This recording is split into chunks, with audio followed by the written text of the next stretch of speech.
Praise the Lord. இன்றைக்கும் அன்பை குறித்து தான் பார்க்க போகிறோம். 1 பேதுரு 4ஆம் அதிகாரம் 8ஆம் வசனத்தில் சொல்லப்பட்டிருக்கிற வசனத்தை பார்த்தீங்கன்னா, எல்லாவற்றுக்கும் மேலாக ஒருவரில் ஒருவர் ஊக்கமான அன்புள்ளவர்களாக இருங்கள், அன்பு திரளான பாவங்களை மூடும் என்று சொல்லப்பட்டிருக்கிறது.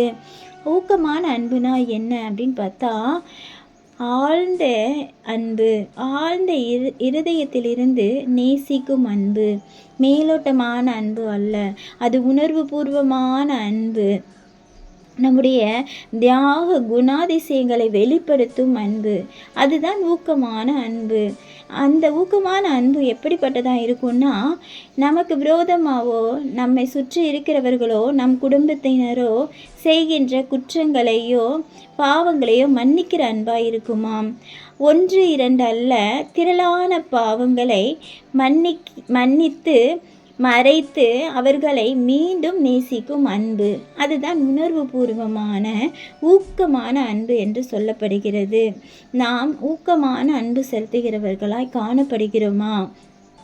1 கொரிந்தியர் 13ஆம் அதிகாரத்தில் சொல்லப்பட்டிருக்கிறது, அன்பு நீடிய சாந்தமும் தயவும் உள்ளது, அன்புக்கு பொறாமை இல்லை, அன்பு தன்னை புகழாது, அன்பு இருமாப்பாய் இராது, அன்பு அயோக்கியமானதை செய்யாது, அன்பு தற்பொழிவை நாடாது, அன்பு சினமடையாது, தீங்கு நினையாது, அன்பு அநியாயத்தில் சந்தோஷப்படாமல் சத்தியத்தில் சந்தோஷப்படும், சகலத்தையும் விசுவாசிக்கும், சகலத்தையும் நம்பும், சகலத்தையும் சகிக்கும், அன்பு ஒரு காலம் ஒழியாது என்று சொல்லப்பட்டிருக்கிறது.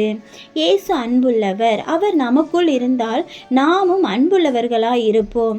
நிறைவானது வரும்போது குறைவானது ஒளிந்து போம். நாமும் குறைவுள்ளவர்கள்தான், ஆனால் கிறிஸ்து நிறைவானவர். அந்த நிறைவான கிறிஸ்து எனக்குள் வரும்போது என்னிடத்தில் இருக்கிற குறைவுகள் நீங்கி நானும் நிறைவானவளாய் காணப்பட வேண்டும். அப்போ எனக்குள்ள இருக்கிற கிறிஸ்து வெளிப்பட வேண்டும். அது அன்பின் நிமித்தமே அவர் வெளிப்படுவார்.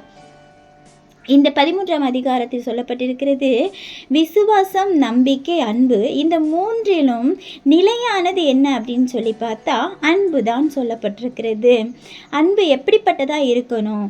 நம்ம எல்லாத்துலேயும் சரியாக இருக்கிறோமா அப்படிங்கிறத யோசித்து பார்த்தா, நான் இந்த இடத்துல தப்பு பண்ணால் அவங்க என்னை மன்னிக்கலைன்னா என்னோட வேதனை என்ன என்பதை நம்ம கொஞ்சம் யோசிக்க வேண்டியதாக இருக்குது. அப்படி யோசிச்சிட்டோன்னா கண்டிப்பாக அடுத்தவங்க செய்கிற குற்றத்தை நம்ம கண்டிப்பாக மன்னிச்சிடுவோம்.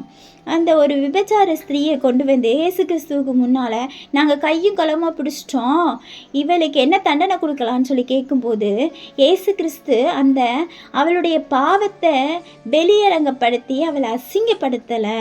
இயேசு கிறிஸ்து சொன்னார், உங்களில் ஒருவன் நல்லவனாக இருந்தனா நீ அவளை கல்லெடுத்து அடின்னு தான் சொன்னாரே தவிர, நீ குற்றப்படுத்திய இதெல்லாம் பண்ணுனா எனக்கு தெரியும்னு அவர் சொல்லலை. மற்றவங்க முன்னால் அவளை அசிங்கப்படுத்தவே இல்லை. யாருமே நல்லவன் இல்லைங்கிறத அன்னைக்கு அவர் ப்ரூவ் பண்ண வச்சார். அந்த இடத்துல இயேசு கிறிஸ்து அவகிட்ட சொன்னார், இனி பாவம் செய்யாதன்னு தான் சொன்னார். நீ பாவம் செஞ்ச, நீ அதை பண்ண இதை பண்ண இந்த மாதிரிலாம் இருந்த அப்படின்னு சொல்லிட்டு அங்கே அவளுக்கு விளக்கம் கொடுக்கல. அவருடைய அன்பான அந்த வார்த்தை அவளை மாற்றுறதுக்கு ஒரு காரணமாக இருந்துச்சு.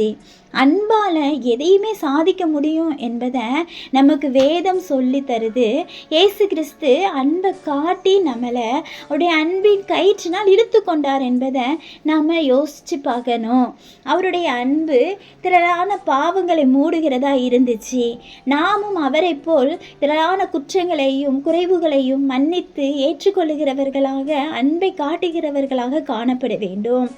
நம்முடைய குடும்பங்களில் ஒருவருக்கொருவர் அண்டர்ஸ்டாண்டிங் இல்லாமல் போகும்போது பழைய காரியங்களையோ நேற்று நடந்த பிரச்சனையவோ சொல்லி நம்ம பேசிக்கிட்டே இருந்தோன்னா பிரச்சனை தான் அதிகமாகும். நேற்று நடந்த பிரச்சனையை அப்போவே மறந்து நம்ம மறுபடியும் அவர்களை பழைய மாதிரி நேசிக்கிறவர்களாக இருக்க வேண்டும்.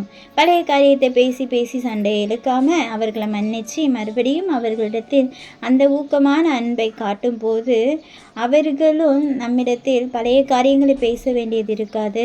நாம் எப்படி இருக்கிறோம் அப்படிங்கிறத யோசித்து பார்த்தோன்னா கண்டிப்பாக மற்றவர்களை மன்னிக்க நம்மளால் முடியும். நம்மக்கிட்ட இருக்கிற குறைகளை இயேசு கிறிஸ்து பார்த்தார் அப்படின்னா நம்ம அதுக்கு தகுதியானவங்களாகவே இருக்க மாட்டோம்.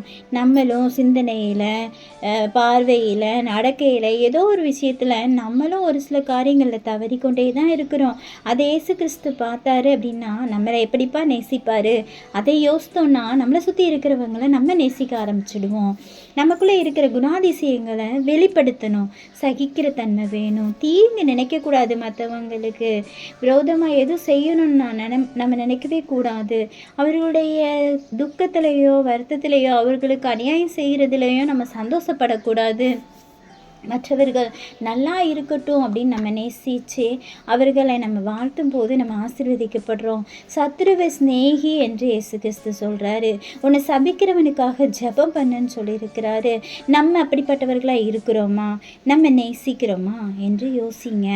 நம்ம எல்லாரிடத்துல அன்பு காட்டும் போது நமக்குள்ள இருக்கிற கிறிஸ்து வெளிப்படுறத அவங்களால பார்க்க முடியும். இவ எப்படி இவ்வளோ அன்புள்ளவளாக இருக்கிறா? இவ எப்படி இதை சகிச்சு போனா? இவளுக்குள்ள எப்படி இவ்வளோ பொறுமை இருக்குது?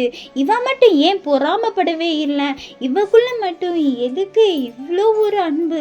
அப்போ இவ நேசிக்கிற கிறிஸ்து அன்புள்ளவர் என்பதனால தானோ அப்படின்னு சொல்லிட்டு நம்ம ஒருத்தருக்குள்ள ரட்சிப்பை உருவாக்குறதற்கு இந்த அன்பு மிகவும் தேவையானதாக இருக்குது. இயேசு கிறிஸ்து அன்பு செலுத்துகிறவராகவும் எல்லாருக்கும் நன்மை செய்கிறவராகவும் சுற்றி திரிந்தார் என்று நாம் வேதத்தில் வாசிக்கிறோம். நாம் எப்படிப்பட்டவர்களாக இருக்கிறோம்? இயேசுவை போல் மன்னித்து நேசித்து தேவன் உங்களை ஆளுகை செய்வாராக என்று வாழ்த்தி நாமும் ஆயத்தப்படுவோம். தேவனை சந்திக்க மற்றவர்களையும் ஆயத்தப்படுத்துவோம். ஆமென்.